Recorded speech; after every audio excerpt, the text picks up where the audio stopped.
I can't stand dramatic people. I swear. Like, why they always gotta make a big deal out of everything?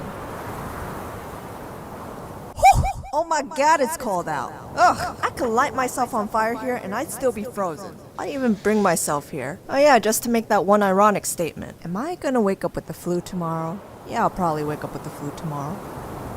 Karma's a bitch.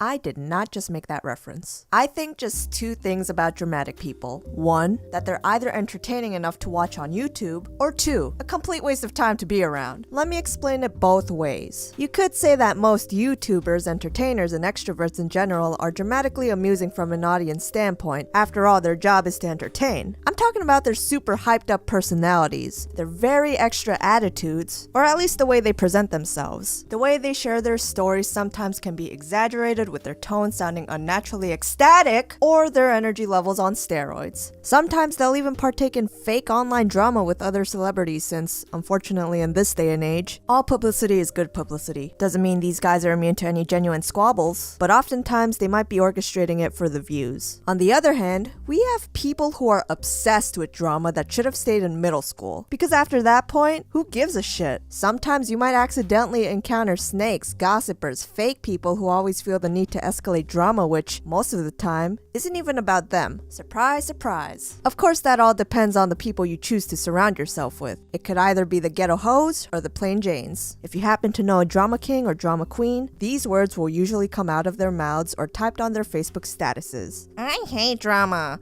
I'm so done with drama. Drama is stupid. You say that, but when a bunch of people come to you and ask what happened when you witnessed the fight at the parking lot yesterday, your eyes light up like never before because of that thirst for attention. You feel like a goddamn celebrity and you are ready to spill that tea. Yeah, I know. It must be so difficult to stay away from that petty stuff when there's not much going on in life. Here's a scenario. Your friend brings up some news that a girl named Stacy accidentally spilled milk on Diane's shirt, which escalated a fight in the lunchroom. And when you ask her for the deets, she tells you, no, don't do that. So like, oh my god, I swear Diane was just minding her business, right? Yeah. And then that skank, Stacy, just randomly walks up to her and spills milk on her head purposely. And in the corner of my eye, I see Diane pulling out her pocket knife from underneath the table. She better cut a bitch up.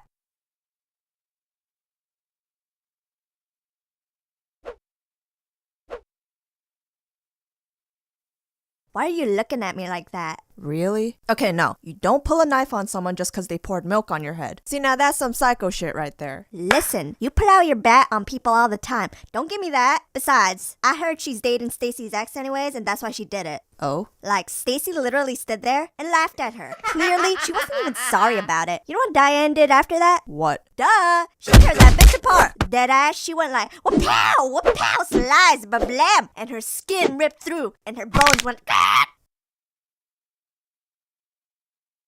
You're too close, by the way. It's like I was watching a Kill Bill fight scene. I heard Stacy had to go to the ER, and like 50 ambulances came rushing in like, wee, move out the way. And then afterwards, she had to get like multiple stitches looking like the Bride of Frankenstein or some shit. I say we should stop talking to both of them. Diane's a freak, and Stacy probably looks like one now. Isn't that Stacy right behind you, though, looking completely fine, healthy, and ready to beat your ass?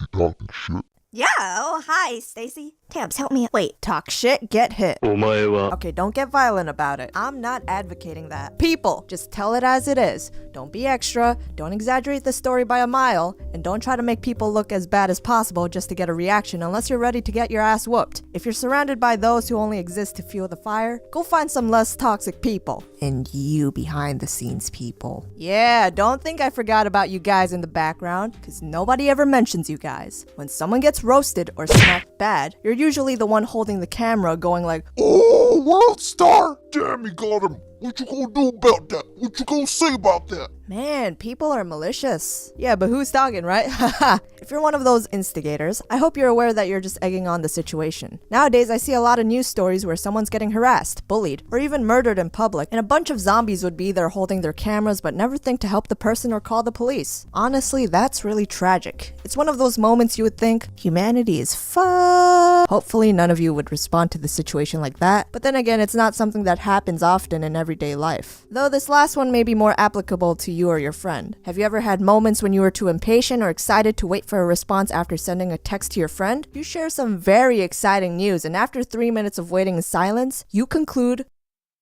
We are no longer friends. How on earth could you make me wait that long? How could you betray me like that? Honestly, we aren't as close as we used to be. I already know how it is. You're probably hanging out with another friend and replaced me by now. Woe is me. If you really cared about me, you would have responded. But no, that's okay. Every flower withers away, and thus, life goes on with or without you. Give people the benefit of the doubt, cause you sound obsessed. Most likely, not everyone has as much time as you do. They got their own life to focus on too. These drama-crazy people can be entertaining to watch, as long as you don't get involved in their bullshit. I'm all for life of the parties and crazy reactions as long as they're not drama whores. If you constantly find yourself playing Keeping Up with the Kardashian with your friends, the only solution I can offer you is to stay away from the same toxic people that cause it. Drop their ass. And if it's not them, it's probably you.